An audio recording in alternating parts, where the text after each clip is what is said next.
Hi sir, this is Bhargav from CSE department. Viruses and related threats. Perhaps the most sophisticated types of threats to computer systems are presented by programs that exploit vulnerabilities in computing systems. Malicious software can be divided into two categories: those that need a host program and those that are independent. The former are essentially fragments of programs that can't exist independently of some actual application program, utility or system program. Viruses, logic bombs, and backdoors are examples. The latter are self-contained self-contained programs that can be scheduled and run by the operating system. Worms and zombie programs are examples. The nature of viruses: a virus is a piece of software that can infect other programs by modifying them. The modification includes a copy of virus program, which then go on to infect other programs. A virus can do anything that other programs do. The only difference is that it attaches itself to another program and executes secretly when the host program is run. Once a virus is executing, it can perform any function such as erasing files and programs during its lifetime. A typical virus goes through the following four phases.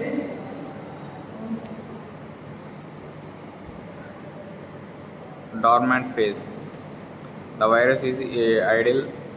The virus will eventually be activated by some event such as a date, the presence of another program or file, or the capacity of the disk exceeding some limit. Not all viruses have this stage. Propagation phase. The virus places an identical copy of itself into other programs or into certain systems areas on the disk. Each infected program will now contain a clone of the virus, which will itself enter a propagation phase. Triggering phase. The virus is activated to perform the function for which it was intended. As with the dormant phase, that triggering phase can be caused by a variety of system events, including a count of the number of times that this copy of the virus has made copies itself. Execution phase.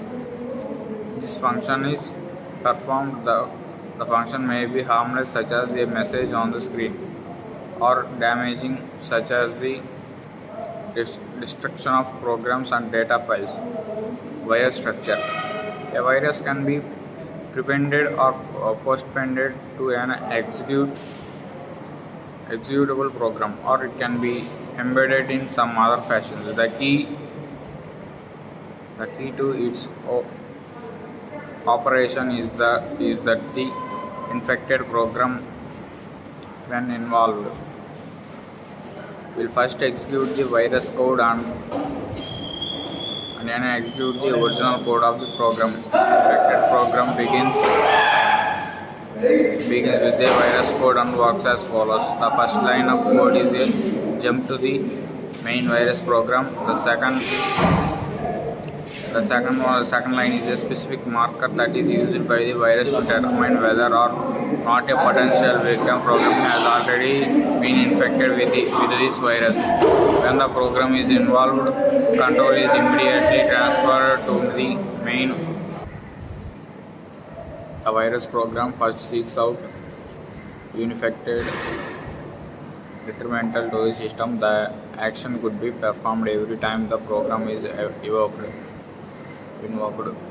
or it could be logic bomb that triggers only under certain conditions. Finally, the virus transfers control to the original program. If the infection phase of the program is reasonably rapid, a user is unlikely to notice any difference between the execution of an infected and uninfected program. A virus such as the one just described is easily detected because an infected version of a program is longer than the corresponding uninfected one. A way to that such a simple means of detecting a virus is to compress the executable file so that both the infected and uninfected versions of the identical length.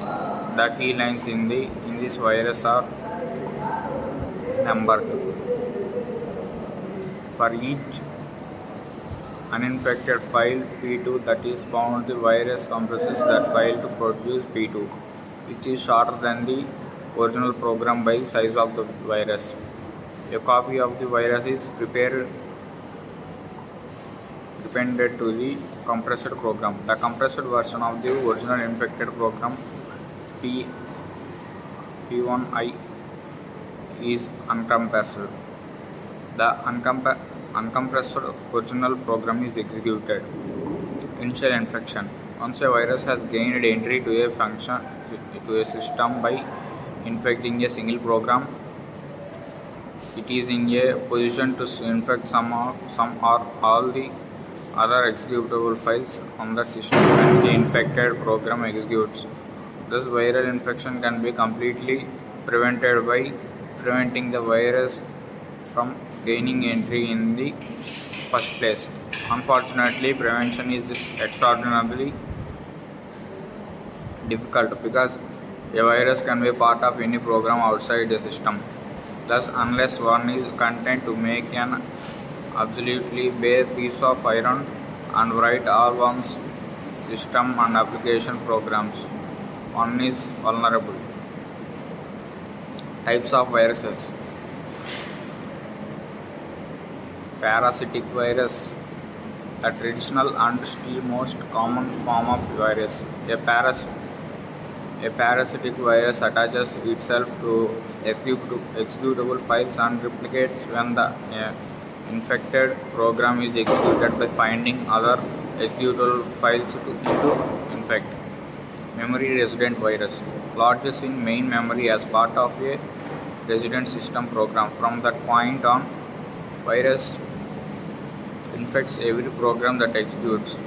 Boot sector virus infects a master boot record or boot record and spreads when the system is booted from the disk containing the virus. Stealth virus, a form of virus explicitly designed to hide itself from detection by antivirus software. Polymorphic virus, a virus that mutates with every infection, making detection by the signature of the virus impossible. Metamorphic virus, as with a polymorphic virus, metamorphic virus mutates with every infection. Macroviruses. In the mid 1990s, macroviruses became by far the most prevalent type of virus. Macroviruses are particularly threatening for the number of reasons. A macrovirus is platform independent. Virtually all of the macroviruses infect Microsoft Word documents. Any hardware platforms and operating system that supports Word can be infected. Macro email viruses, a more recent development in malicious